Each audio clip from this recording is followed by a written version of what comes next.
Breaking news. Pakistan పైన బలోచిస్తాన్ మళ్ళీ IED బాంబులతో దాడి చేసింది. ఈ అటాక్లో దాదాపు 12 మంది పాకిస్తానీ సైనికులు అక్కడ చనిపోయారు. ఒక పక్క భారతదేశం పైన పాకిస్తాన్ ఈ ఆర్మీ సైన్యంతో యుద్ధం చేద్దామని ప్రయత్నిస్తుంది. బోర్డర్లో ఎటువంటి పరిస్థితి ఉందో మీ అందరికీ కూడా బాగా తెలుసు.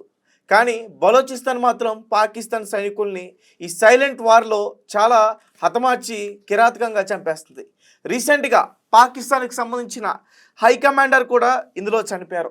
ఒకసారి నేను ఎక్స్ప్లెయిన్ చేసే ప్రయత్నం చేస్తా. మొత్తం పాకిస్తాన్కి సంబంధించి 14 మంది చనిపోయారు. ఈ ఘటన ప్రావిన్స్లోని ప్రాంతంలో జరిగింది. 2 ప్లేసెస్లో బలోచిస్తాన్ అటాక్ చేసింది, వేరు ప్రాంతాల్లో కూడా లిబరేషన్ ఆర్మీ. అయితే బలోచ్ డిస్టిక్లో మార్చ్ ప్రాంతంలో అటాక్ గురించి మాట్లాడుతున్నా. అక్కడ రిమోట్ కంట్రోల్డ్ ఐఈడిని సెట్ చేసింది ఈ పాకిస్తాన్ సైనికులు. వాళ్ళ ఏదైతే వాళ్ళ వ్యాన్ ఉందో దానికి అది వెళ్తున్న మార్గంలో ఈ ఐఈడిని బాంబు సెట్ చేసినట్టుగా తెలుస్తుంది. వాళ్ళు వచ్చిన తర్వాత ఆ రిమోట్ని హ్యాండిల్ చేసి కంట్రోల్ చేసి ఆ బాంబుని బ్లాస్ట్ చేశారు. ఆ బ్లాస్ట్లో చాలా మంది చనిపోయారు. ముఖ్యంగా ఈ పాకిస్తాన్కి సంబంధించిన తరీక్ ఇమామ్ అనే ఒక కమాండర్, అలాగే సుబేదర్ ఉమద్ షారుఖ్ ఇతను కూడా ఇద్దరు కూడా బలోచిస్తాన్ చేసిన ఈ దాడిలో ఇద్దరు కూడా కమాండర్స్ ఇద్దరు కూడా చనిపోయారు. సో అలాగే కీచ్ జిల్లాలో కూడా జరిగింది ఒక ఘటన. అలాగే బలూచిస్తాన్ ఇంకా కొన్ని విషయాలు చెప్తుంది. పాకిస్తాన్ చాలా కిరాతకమైన సైన్యం, వీళ్ళు దాడులు చేస్తారు కానీ బయటికి కనిపించవు. సో అందుకని ఈ రకంగా మేము దాడులు చేస్తామంటూ కూడా చెప్తున్నారు. అలాగే ఈ బలూచిస్తాన్కి సంబంధించిన జియాద్ ఎవరైతే ఉన్నారో ప్రాతినిధ్యం వహిస్తున్నా అతను కూడా స్వయంగా చెప్తున్నాడు, పాకిస్తాన్పై మేమే దాడి చేసాం, చైనాకు కూడా మేము హెచ్చరిస్తున్నాం, బలోచిస్తాన్లో ఉన్న ఆ వనరులను మీరు ఆక్రమించాలని చూస్తే ఖచ్చితంగా బలోచిస్తాన్ బుద్ధి చెప్పడానికి సిద్ధంగా ఉందంటూ కూడా చెప్తున్నారు. ఒకసారి పూర్తి విషయాలని కూడా మనం తెలుసుకునే ప్రయత్నం చేద్దాం. మా ప్రతినిధి ఆదిత్య లైన్లో ఉన్నారు, ఒకసారి ఆయనతో మాట్లాడదాం. ఆదిత్య చెప్పండి, ఈ పాకిస్తాన్కి సంబంధించిన సైనికులు దాదాపు 14 మంది వరకు కూడా చనిపోయారంటూ కూడా న్యూస్ వచ్చింది. ఐఈడి బాంబ్ బ్లాస్ట్ అయ్యి ఈ బ్లాస్ట్ అయిన తర్వాత తేజ, మనకు తెలుసు బలూచిస్తాన్ పాకిస్తాన్ నుంచి విడిపోయి ప్రత్యేక దేశంగా కావాలని చెప్పేసి వాళ్ళు కోరుకుంటున్నారు. అక్కడే మిలిటెంట్లు తయారైపోయారు. వాళ్ళు ఎప్పుడు కూడా పాకిస్తాన్ ఆర్మీతో ఫైట్ చేస్తూ వస్తున్నారు. రీసెంట్ గానే ఒక ట్రైన్ ని కూడా, అంటే బలూచిస్తాన్ నుంచి పాకిస్తాన్ కి వెళ్ళి ఒక ట్రైన్ ని కూడా పూర్తి స్థాయిలో హైజాక్ చేసేస్తారు. మాకు బలూచిస్తాన్ ని ప్రత్యేక దేశంగా ప్రకటిస్తే తప్పితే మేము ఈ హైజాక్ ని అంటే మొత్తం రిలీజ్ చేయమని చెప్పేసి వాళ్ళు అనౌన్స్ చేస్తారు. తర్వాత భీకర పోరు జరిగింది. తర్వాత వాళ్ళు పాకిస్తాన్ ఆర్మీ సైనిక చర్య జరిపి దాన్ని విడిపించేస్తారు. అయితే ఇలా బలూచిస్తాన్ ఆర్మీకి మిలిటెంట్లకి పాకిస్తాన్ మధ్య ఎప్పటి నుంచో యుద్ధం జరుగుతూనే వస్తుంది. వాళ్ళు ప్రత్యేక దేశం కోసం పోరాడుతూనే వస్తున్నారు. అయితే వీళ్ళు ఇప్పుడు ఈ టైంలో రీసెంట్ గా దాడులు బలూచిస్తాన్ అనేది పాకిస్తాన్ మీద చేయడం పెరిగిపోయింది. దానికి కారణం ఏంటి అంటే ఇప్పుడు పాకిస్తాన్ కాస్త వీక్ గా మారిపోయింది. ఎందుకంటే భారతదేశంతో అంటే పహల్గామ్ ఉగ్రదాడి తర్వాత భారత్ ఎటువంటి ఏ స్థాయిలో పాకిస్తాన్ పైన దాడులు చేస్తున్నాం మనకు తెలుసు. ఆపరేషన్ సింధూర్ పేరుతో నిన్నంతా కూడా పాకిస్తాన్ లోని ఉగ్రవాద స్థావరాలని ఉగ్రవాదం పూర్తి స్థాయిలో చేసి చెన్నారని చెప్పుకోవాలి. ఇలా ఆర్థిక పరంగా, వాణిజ్య పరంగా, ఈ విధంగా యుద్ధ పరంగా అన్ని రకాలుగా భారత్ ఒక కౌంటర్ పాకిస్తాన్ కు ఇస్తున్న నేపథ్యంలో పాకిస్తాన్ పూర్తి స్థాయిలో ఒక డల్ అయిపోయింది. ఈ టైంలో బలూచిస్తాన్ ఇది ఒక సువర్ణ అవకాశంగా భావించింది.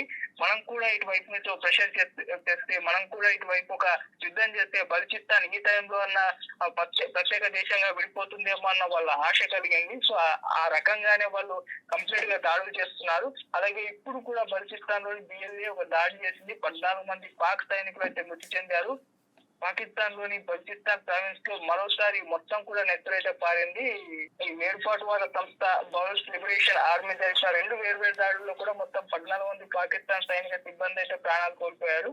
ఈ ఘటనలో బలూచిస్తాన్ లో తీవ్రమవుతున్న తిరుగుబాటును నెలకొన్న ఉద్రిక్త పరిస్థితులు కూడా స్పష్టం చేస్తున్నాయి. సో ఒక రకంగా అటువేమో బలూచిస్తాన్ ఇటేమో ఇండియా, రెండు కూడా పాకిస్తాన్ పైన నిప్పులైతే జరుగుతుందని చెప్పుకోవాలి. ఈ టైంలో వాళ్ళకి ఏం చేయాలో అర్థం కాక సామాన్య జనం మీద అయితే చంపుకుంటూ వస్తున్నారు. సో మరి చూద్దాం, బలూచిస్తాన్ ఏమన్నా ప్రత్యేక దేశంగా ఏర్పడుతుందా? ఎందుకంటే సరైన సమయం అని వాళ్ళు భావించి ఈ రకంగా యుద్ధం చేస్తున్నారు. మరోవైపు తాలిబాన్లు కూడా పాకిస్తాన్ పైన ఒక రకంగా పోరాటం చేస్తున్నారని చెప్పుకోవాలి. ఇలా 3 రకాలుగా కూడా పాకిస్తాన్ ఇబ్బందులను అయితే ఎదుర్కొంటుంది. సో ఇప్పుడైతే వచ్చిన ఇన్ఫర్మేషన్ ప్రకారం ఈ దాడులు అయితే బలూచిస్తాన్ చేసింది. 14 మంది పాకిస్తాన్ సైనికులు అయితే చనిపోయారు. ఇంకా కూడా ఈ దాడులు అయితే కంటిన్యూ అవుతూనే ఉంటాయి. బలూచిస్తాన్ అయితే పోరాటం అయితే ఆపదు. మరి ఎక్కడి వరకు దారి తీస్తుందో చూద్దాం తేజ. సో బలోచిస్తాన్ చేసిన ఈ దాడిలో దాదాపు పాకిస్తాన్కి సంబంధించిన సైనికులు 14 మంది చనిపోయారు. సో బలూచిస్తాన్ చాలా ప్లాన్ చేసి పథకం చేసి వీళ్ళు దాడి చేస్తున్నారు పాకిస్తానీ ఆర్మీ సైన్యం పైన. అలాగే బలూచిస్తాన్ హెచ్చరిస్తుంది చైనాకి అలాగే పాకిస్తాన్కి, మీరు మమ్మల్ని ఆక్రమించుకోవాలని చూసిన, మా వనరుల్ని నాశనం చేయాలని చూసిన మీకు ఖచ్చితంగా సమాధానం చెప్పే తీరుతుంది బలూచిస్తాన్ లిబరేషన్ ఆర్మీ అంటూ కూడా వాళ్ళు చెప్పే ప్రయత్నం చేస్తున్నారు. అలాగే జియాన్ కూడా డైరెక్ట్గా చెప్తున్నారు, పాకిస్తాన్కి వార్నింగ్ ఇస్తున్నారు. సో ఖచ్చితంగా ఇంకెంతమంది సైనికులు వచ్చినా కానీ వాళ్ళకి కూడా ఇదే గతి పడుతుంది అని చెప్పేసి చెప్తున్నారు. వాళ్ళు చంపేస్తున్న చిన్న చిన్న సోల్జర్స్ని కూడా కాదు, పాకిస్తాన్కి సంబంధించిన కమాండర్స్, ఒక బేస్ సంబంధించిన కమాండర్స్ని కూడా వాళ్ళు లేపేస్తున్నారంటే లిబరేషన్ ఆర్మీ ఎంత స్ట్రాంగ్గా ఉందో బలూచిస్తాన్ది అనేది మనకి పూర్తిగా అర్థమవుతుంది. సో పాకిస్తాన్ పరిస్థితి ఇప్పుడు చాలా దారుణంగా ఉంది. కానీ మాటల యుద్ధం చేస్తుంది పాకిస్తాన్.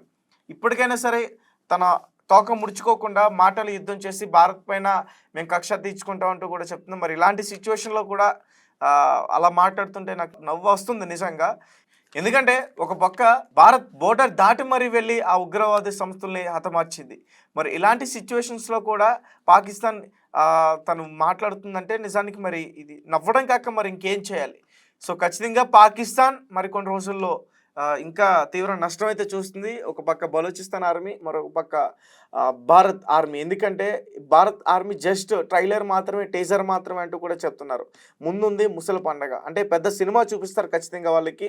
అలాగే ఒక జవాన్ చనిపోవడం పాకిస్తాన్ ఫిరంగుల కాల్పుల వల్ల, సో దాన్ని కూడా నోటీస్ చేసింది మన ఆర్మీ. సో ఖచ్చితంగా దాన్ని కూడా త్వరలో సరైన సమాధానం కూడా ఇస్తుందంటూ కూడా చెప్తుంది. ఏదేమైనప్పటికీ బలూచిస్తాన్ ఈ రకంగా పాకిస్తాన్ పైన ఇలా దాడులు చేయడం మరి నాకైతే మంచి వార్తనే అనిపిస్తుంది. మీకేమనిపిస్తుంది అనే విషయాన్ని మాకు కింద కామెంట్ రూపంలో తెలియపరచండి. Thank you for watching.